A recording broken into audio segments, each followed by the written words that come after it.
नमस्कार my family, कैसे हो आप सब। मैं आशा करती हूँ आप सब ठीक होंगे। आपके प्यार और आशीर्वाद से हम सब भी यहाँ पे ठीक हैं। तो आज के व्लॉग की स्टार्टिंग कर रही हूँ। अभी टाइम हो रहा है सुबह के बज रहे हैं 4:30 और आ चुकी हूँ मैं किचन में। आप सोच रहे होंगे कि छुट्टियाँ हो रही हैं स्कूल की, फिर भी मुझे क्या ज़रूरत है इतनी जल्दी सुबह सुबह उठने की। एक्चुअली मैं आप सबको बता देना चाहती हूँ, पहले भी बताया था कि मेरे एमए के एग्ज़ाम शुरू हो रखे हैं।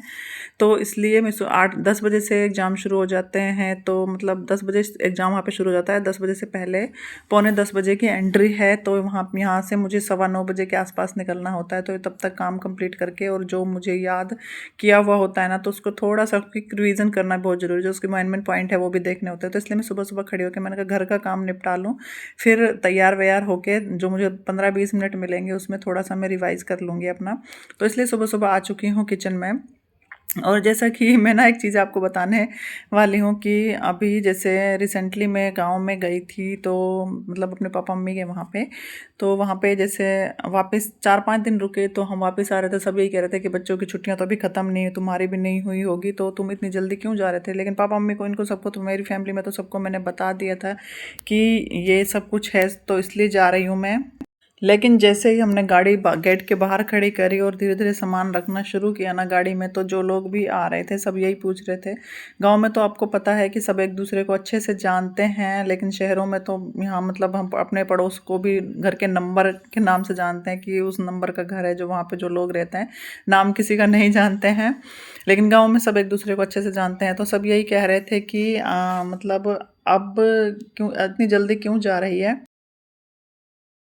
तो जैसे कि मैं सबको बता रही थी कि ऐसे ऐसे मेरे एग्ज़ाम हैं, तो सब ये सुन के हैरान, अभी तक भी एग्ज़ाम दे रही है तो मतलब लोगों का, कुछ लोगों का रिएक्शन, सबका नहीं कह रही मैं, कुछ मतलब 100 में से 5% लोग ऐसे हैं तो जिनका रिएक्शन ऐसा होता है कि अभी तक एग्ज़ाम दे रहे हो।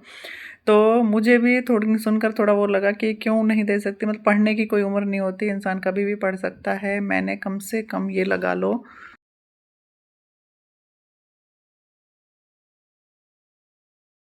2012 में मेरी बीएड कंप्लीट हुई थी। उसके बाद मैंने पढ़ाई छोड़ दी थी और बच्चे हो गए थे, तो इनकी थोड़ा ये बड़े हुए, तो 2021 से मैंने जॉब स्टार्ट करना शुरू किया था। तो तब जाके मुझे पता चला कि अगर आप प्राइवेट सेक्टर में टीचिंग की जॉब करते हैं तो इनकी इसके लिए एमए भी कंपलसरी है।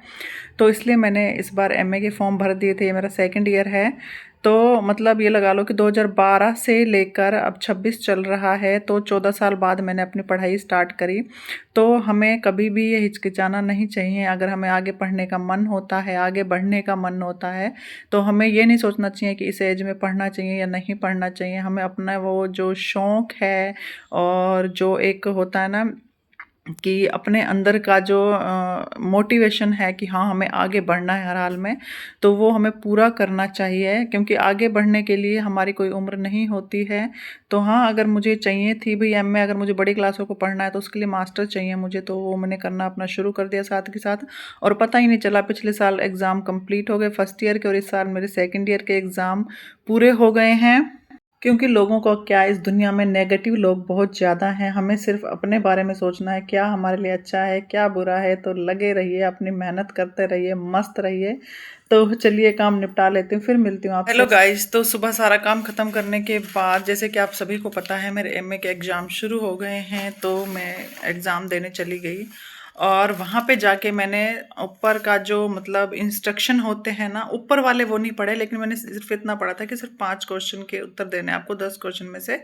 और जो 2 पार्ट होते हैं उसमें से 2 क्वेश्चन सिलेक्ट करने होते हैं। ये पढ़ के मैंने अपना क्वेश्चन पेपर स्टार्ट कर दिया और फिर क्वेश्चन पेपर करती रही। फिर जब सर ने बोला, मुझे 2 घंटे होने वाले थे, मुझे लगा कि 3 घंटे का टाइम है, 2 घंटे होने वाले थे। तो इतने में जो वहाँ पे सर थे, उन्होंने ये बोला कि जिनका 2 घंटे का पेपर है वो अपना सबमिट कर दो, उनका टाइम हो गया है। तो मैंने देखा क्वेश्चन पेपर के ऊपर यहाँ पे लिखा हुआ था टाइम सिर्फ 2 घंटे का। ये देखिए यहाँ पे, ठीक है, टाइम 2 आवर्स और मैक्सिमम मार्क्स 50। अब जो हमारे एमए के पेपर होते थे वो मुझे लगा कि 100 मार्क्स का होगा और टाइम 3 घंटे का होगा, 5 क्वेश्चन करने, 20 नंबर का एक क्वेश्चन होगा। लेकिन इसमें 10 नंबर का एक क्वेश्चन और करने 5 ही क्वेश्चन हैं और मार्क उसके 50 थे। तो मैं ये देख के हैरान हो गई, क्योंकि मेरे 5 में से सिर्फ 3 ही क्वेश्चन हुए थे और दिमाग ख़राब मेरा, जो माथा घूमा। मैंने कहा अब क्या करूँ मैं। फटाफट मैं फोर्थ वाला क्वेश्चन मैंने थर्ड वाले क्वेश्चन का निष्कर्ष लिखा और फोर्थ वाला क्वेश्चन लिखना शुरू कर दिया उसका कंक्लूजन लिखते ही। तो इतने में सर आते हैं मुझसे लेने के लिए, तो मैंने उनसे रिक्वेस्ट करी, सर एक्चुअली मुझे पता नहीं था, क्योंकि एडमिट कार्ड में 3 घंटे का टाइम दे रखा था और क्वेश्चन पेपर में 2 घंटे का, ये वाला मैंने पढ़ा नहीं था। तो उनसे रिक्वेस्ट करी, उन्होंने मुझे 15 मिनट और दिए, जिसमें कि मैं एक और क्वेश्चन कर पाई। और 5वां क्वेश्चन जो लास्ट वाला क्वेश्चन था वो मैंने स्टार्ट भी किया, मतलब ये लगा लो कि आधे से थोड़ा सा ज़्यादा पेज लिखा। फिर उन्होंने ले लिया मुझसे क्वेश्चन पेपर की 15 मिनट आपको दे दिए एक्स्ट्रा, इससे ज़्यादा मैं नहीं दे सकता। तो मतलब ये लगा लो कि 5 में से 4 क्वेश्चन नहीं कर पाई, इतना दिमाग खराब हुआ और क्वेश्चन आता हुआ मुझे छोड़ना पड़ा, क्योंकि मेरे पास टाइम ही नहीं था। तो जो भी एमए की मतलब एमए का कोई भी पेपर देना जाना चाहता है ना, एक चीज़ मैंने सीख ली है आज, कि जो कोई भी पेपर देना चाहता है पहले ऊपर के इंस्ट्रक्शन पढ़े, कितने टाइम में वो पेपर हमें के लिए मतलब करके देना है, पूरे इंस्ट्रक्शन पढ़ के फिर पेपर स्टार्ट करें। मैं बाकी क्वेश्चन पेपर जैसे हम कॉम्पिटिटिव एग्जाम के देने जाते हैं उसमें तो सारे इंस्ट्रक्शन पढ़ती हूँ, लेकिन इसमें क्या हुआ कि मैं थोड़ा सा लेट पहुंची थी, पेपर स्टार्ट हो गया था, रास्ते में हमें ट्रैफिक मिल गया था, तो मैं जल्दी जल्दी हड़बड़ी में, और 3 घंटे 5 क्वेश्चन भी बहुत लेंथी होते हैं, 26 पेज भरने होते हैं, तो इसी चक्कर में मैंने स्टार्ट कर दिया और मेरा आधा क्वेश्चन रह गया, इतना दिमाग ख़राब हुआ। तो अब से मैंने सबक सीख लिया, चाहे देर हो रही हो चाहे कुछ भी हो रहा हो, पहले हमें क्वेश्चन पेपर के इंस्ट्रक्शन पढ़ने हैं, सिर्फ कम्पिटेटिव के नहीं, अगर हम पढ़ाई के भी कोई पेपर देने जा रहे हैं तो उसके भी इंस्ट्रक्शन पढ़ने चाहिए। और तब से मेरा इतना दिमाग ख़राब हुआ। फिर उसके बाद बच्चों के साथ हम मॉल गए, वहाँ पर थोड़ा घूमा फिरा, तो मेरा फ़ोन ये घर छोड़ गए थे, मतलब मैंने फ़ोन इनको घर दे दिया था और ये बच्चों को वहीं लेके आए थे, तो फिर मेरा फ़ोन यहाँ से लेके नहीं गए, तो इसलिए मैं कोई वीडियो नहीं बना पाई वहाँ की। फिर हम आए, थोड़ा सा मेरा मूड सही हुआ तो मैंने सोचा थोड़ी सी वीडियो बना लेती हूँ इसके ऊपर।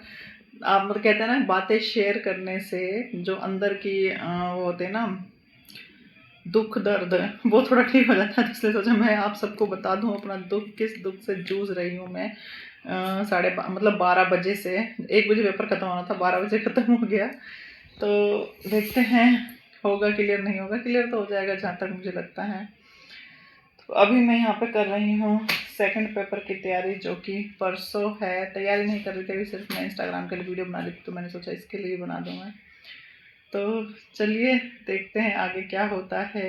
नेक्स्ट पेपर में तो इंस्ट्रक्शन पढ़कर ही बैठूंगी मैं।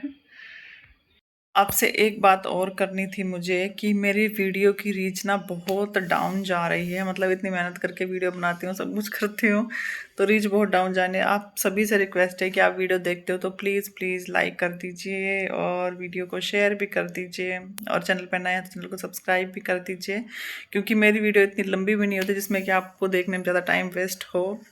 हार्डली मतलब 8 कोई कोई वीडियो होती है 10-12 मिनट की, नहीं तो हार्डली 7-8 मिनट की, 8 मिनट तक की होती है मोस्टली। तो प्लीज़ आप सभी से रिक्वेस्ट है वीडियो को लाइक ज़रूर करके जाएं।